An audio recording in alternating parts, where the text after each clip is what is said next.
Anger over the deployment of armed federal forces to the U.S. city of Portland shows no signs of dying down. President Donald Trump's decision to send in the troops to stamp out nearly 2 months of anti-racism protests only aggravated the situation.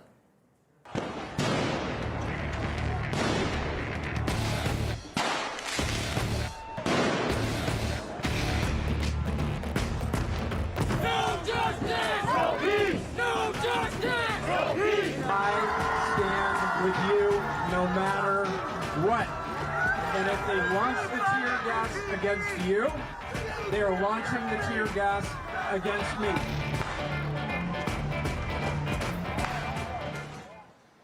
The mayor of Portland was tear gassed by federal agents as he stood with protesters. The White House claims he's lost control of the city.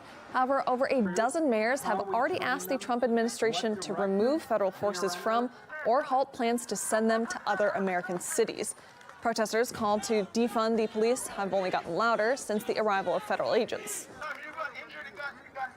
Meanwhile, Chicago's mayor has urged citizens to inform the police of any unconstitutional actions committed by federal forces. Earlier, Trump announced that hundreds of troops would be deployed to Chicago. I think in their own way, they want us to go in. There'll be a time when they're going to want us to go in full blast. But right now, we're sending extra people to help. I've been very clear. Not happening in Chicago. We don't need federal troops. And I'm calling on all Chicagoans that if you see something that doesn't look right, please don't hesitate to report it. And if we see any steps out of line, particularly with DHS or Border Patrol, we are not going to hesitate to take the president to court and stop any unconstitutional actions.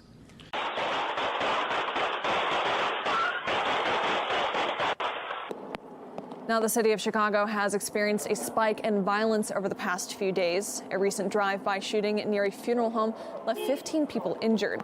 Murders and shooting incidents in the city doubled in 2020 compared to 2019.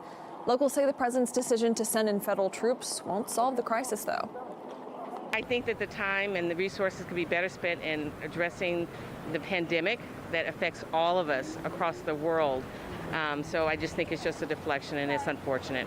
It's violence begets more violence. It's just a chain that will just repeatedly continue. It's not going to stop. It is very dangerous to send federal agents to Chicago. I mean, what happens if I just stay inside for the couple weeks that they're here and then come back outside when they leave? Like, criminals are very intelligent.